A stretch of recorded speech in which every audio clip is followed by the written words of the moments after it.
안녕하세요. 오늘은 고린도후서 13장 사도 바울의 편지 마지막 부분을 함께 살펴보겠습니다. 마지막 경고와 함께 또 따뜻한 격려 그리고 공동체를 향한 간절한 마음이 담겨 있는데요. 바로 시작해 볼까요? 네, 반갑습니다. 23장은 정말 많은 내용이 함축되어 있어요. 바울의 그 사도적 권위에 대한 이야기, 또 교인들 스스로를 돌아보라는 요구, 그리고 결국에는 공동체가 회복되기를 바라는 그 마음이 아주 강하게 나타납니다. 네. 시작부터 좀 분위기가 단호해요. 바울이 세 번째 방문을 이제 예고하면서 두세 증인의 입으로 말마다 확정하리라 이렇게 말하거든요. 심지어 이전에 죄 지은 사람들에게는 다시 가면 용서하지 않겠다 이런 경고까지 하는데요. 저 왜 이렇게까지 강하게 나갔을까요? 그게 말이죠. 그 당시 고린도 교회 안에 일부 사람들이 계속해서 바울의 사도적 권위에 대해서 좀 의문을 제기했어요. 뭐랄까, 그리스도께서 당신 안에서 말씀하신다는 증거를 보여달라, 이런 요구를 했던 거죠. 아, 증거를 요구했군요. 네. 근데 여기서 아주 중요한 이 장의 핵심이라고 할 수 있는 통찰이 나와요. 바로 약함 속의 강함이라는 역설입니다. 그리스도께서 약하셔서 십자가에 못 박히셨지만 하나님의 능력으로 살아계신 것처럼요. 아, 바울 자신도 겉으로는 약해 보일 수 있지만 실제로는 하나님의 능력으로 그리스도와 함께 살아 역사한다. 이렇게 말하는 거죠. 그러니까 자신의 권위가 어떤 인간적인 힘이나 그런 게 아니라 그렇죠. 바로 그 역설적인 그리스도의 능력에 근거한다는 선언인 거죠. 사실 이 고린도 교회하고 바울의 관계가 처음부터 좀 쉽지만은 않았거든요. 그래서 이런 문제가 계속 나왔던 거고요. 네, 그런 배경이 있었군요. 약함 속에서 드러나는 하나님의 능력. 이거 참 흥미로운 관점인데요. 근데 바울은 여기서 그치지 않고 이제 시선을 교인들 자신에게로 돌리잖아요. 너희는 믿음 안에 있는가? 너희 자신을 시험하고 너희 자신을 확증하라. 이거 정말 강력한 요구 같아요. 심지어 그리스도가 자기 안에 계신 걸 모르면 버림받은 자라고까지 표현하는데 이 시험하고 확증하라는 게 구체적으로 어떤 의미일까요? 이게 단순히 겉으로 보이는 행동이나 도덕성 이런 걸 점검하라는 차원을 넘어서는 겁니다. 그러니까 그리스도께서 정말로 그들의 삶 그리고 그 공동체 안에 살아 역사하고 계시는지 그 믿음의 실제를 스스로 확인하라는 거죠. 본질적인 요청이에요. 아, 믿음의 실제요. 네. 여기서 버림받은 자라는 표현, 이게 원어로는 아도키모스인데 시험에 불합격한 자, 자격 미달인 자, 이런 뜻에 가깝습니다. 근데 여기서 바울의 진짜 속마음이 드러나는 것 같아요.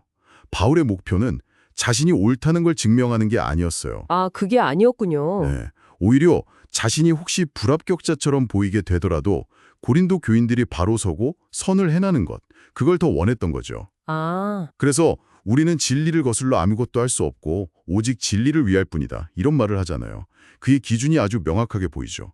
자신이 약할 때 오히려 그들이 강건해지는 것을 기뻐하고 또 그들이 온전하게 되는 것, 그러니까 영적으로 성숙하고 공동체로서 바로 세워지는 것, 그걸 위해 기도한다고 고백하는 겁니다. 그렇군요. 그러니까 단순히만 혼내려는 게 아니라 정말 공동체가 회복되고 성숙하기를 바라는 그런 진심 어린 호소였네요. 그래서 바울이 이제 자기가 떠나 있는 동안 왜 이렇게 좀 강한 어조로 편지를 썼는지 그 이유를 설명하는군요. 만났을 때 주께서 주신 권한, 이게 공동체를 무너뜨리려는 게 아니라 세우기 위해 주신 건데 이 권한으로 너무 엄하게 대하지 않으려고 미리 편지를 썼다는 거죠. 맞아요. 그리고 마침내 분위기가 좀 부드러워지면서 마지막 권면과 축복으로 이어지죠. 네, 기뻐하라, 온전하게 되며 위로를 받으며 마음을 같이하며 평안할지어다. 네, 이 마지막 권면들이 사실 앞서 나왔던 경고나 요구들이 궁극적으로 향하는 목표점인 거죠. 공동체 회복을 위한 아주 구체적인 실천 지침들이에요. 기쁨, 온전함, 그러니까 성숙이죠 또. 위로, 하나됨, 평화.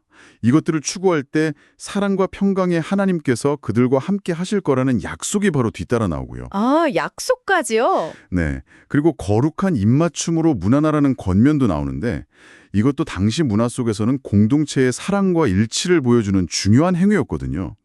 그리고 편지는 정말 그 유명한 축도로 마무리됩니다. 주 예수 그리스도의 은혜와 하나님의 사랑과 성령의 교통하심이 너희 무리와 함께 있을지어다. 네, 정말 유명한 구절이죠. 그렇죠.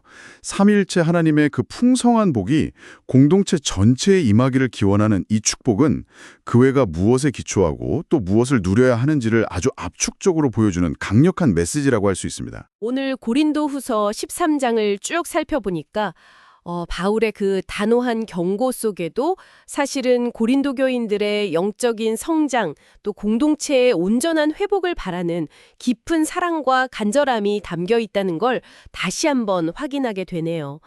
믿음 안에서 자기를 돌아보는 게 얼마나 중요한지, 그리고 공동체 안에서 하나 되고 평화를 이루려는 노력이 정말 필요하다는 걸 생각하게 됩니다. 맞습니다. 그래서 마지막으로 청취자 여러분께 한번 질문을 드리고 싶어요. 오늘 저희가 이야기 나눈 이 약함 속의 강함이라는 역설 있잖아요.